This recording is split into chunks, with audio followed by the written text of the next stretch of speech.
สวัสดีสายสมาชิกแฟนมวยทุกท่านวันนี้ครับบิ๊กปุ๊มีตัวหลักตัวจบนะศึกวันลุมพินีสัปดาห์ที่133มาฝากแต่ว่าก่อนอื่นเลยขอฝากรายการวัน173ที่กรุงโตเกียวประเทศญี่ปุ่นไว้ก่อน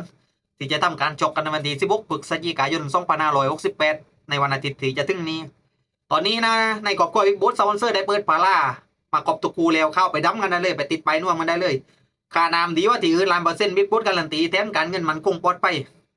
ดูฟรีไม่มีเสียลิขสิทธิ์ใดๆทั้งสิ้น ปัดฟ้าตายปูไฟเลยมีเอ็ดนำหน้าเข้ามาเป็นครอบครัวเดียวกันกับบิ๊กบุ๊กายาโลจาหน้าไปฟังตัวหลักตัวจบของบิ๊กบุ๊กันเลยวันนี้ก็คือจะไปยักซักสตูนวันนี้จะดวลเดือดกับ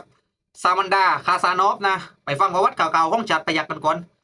อายุ27ปีนะเป็นเด็กสตูนสูง168เซนติเมตรกาชกมาแล้ว100 ว่ากลังเป็นมวยฝีมือครบเครื่องตอนนี้ก็เสริมลูกบูมีลูกต่อยมัดเตะขาแล้วก็ลูกฟันซองนะฟอร์มนั่งหลังกับซดมาก 7 ไฟหลวดเขาชนะมาหมดเลยนะ7 ไฟหลวดแต่เสียดายที่ว่าเขาไม่ได้เซ็นสัญญาวันใหญ่สักทีถึงพอไฟที่8เขาได้มาแพ้นกลามาดานเสียดายมากๆเลยไฟนั้นถ้าเขานกลามาดานได้ผมว่าเขาได้เซ็นสัญญาวันใหญ่เนี่ยก็เสียดายครับปาดูการไปแต่ไม่เป็นไรนะสู้ไหมถึงมาฟังทางด้านกูจอกกันมั้งไอ้ซามันดานี่อายุ19 ปีนะเป็นมวยจังหวัดเป็นมวยประเทศอุซเบกิสถานจอกมาแล้วก็ละเล่า20 กว่าครั้งนะกระดูกมวยเป็นรองแน่นอน ก็เป็นมวยประเภทบูเตะขาต่อยมันรุนแรงแต่กูนี้ผมจบไปดีจัดประหยัดสักสตูนนะผมว่าประสบการณ์ดีวะกระดูกมวยดีวะผมว่าวันนี้ยังไงก็กดถึงนับถึงนกแน่นอน